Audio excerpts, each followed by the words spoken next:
धर्मपाल में बहानेबाजी नहीं करनी चाहिए। सभी दर्शकों को जय श्री राम। आज मैं आप सभी लिए एक महाभारत के समय की एक बहुत ही शिक्षाप्रद कहानी लेकर आया हूँ, जिससे आपको बहुत अच्छी शिक्षा मिलेगी। आइए कहानी प्रारंभ करते हैं। एक समय की बात है, लुटेरों ने किसी ब्राह्मण को गोधन लूट ली और उन्हें लेकर भागने लगे।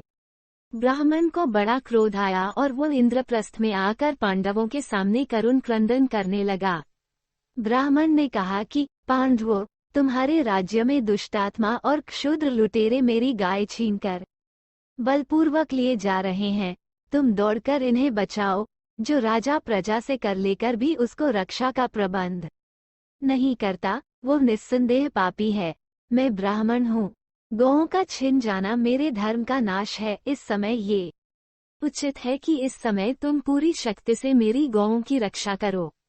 अर्जुन ने ब्राह्मण का करुण क्रंदन सुनकर उन्हें समझाया, परंतु उनके सामने अड़चन ये थी कि जिस घर में राजा युधिष्ठिर द्रौपदी के साथ बैठे हुए थे, उसी घर में उनके अस्त्र शस्त्र थे। नियमानुसार अर्जुन उस घर में नहीं जा सकते थे। एक और कौटुंबिक नियम, दूसरी ओर ब्राह्मण को करुण पुकार।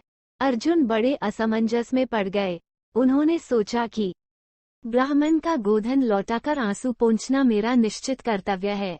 यदि मैं इसकी उपेक्षा कर दूंगा तो राजा को अधर्म होगा, हम लोगों को निंदा होगी और पाप भी लगेगा। दूसरी ओर प्रतिज्ञा भंग करने से भी पाप लगेगा।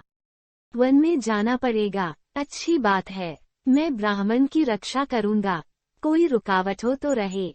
नियम भंग के कारण कितना भी कठिन प्रायश्चित क्यों न करना पड़े, चाहे प्राण हो क्यों न चले जाएं, इस दीन ब्राह्मण के गोधन की रक्षा करना मेरा धर्म है और वो मेरे जीवन की रक्षा से भी अधिक महत्वपूर्ण है। अर्जुन राजा युधिष्ठिर के घर में निस्संकोच चले गए।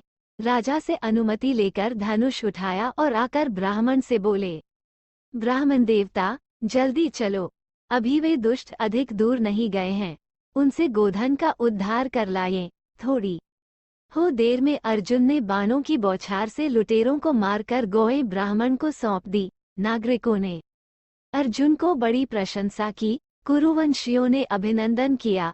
अर्जुन ने युधिष्ठिर के पास जाकर कहा, भाई जी, मैंने एकांत गृह में जाकर प्रतिज्ञा तोड़ी है, इसलिए मुझे 12 वर्ष तक वनवास करने की आज्ञा दीजिए, क्योंकि हम लोगों में ऐसा नियम बन चुका है।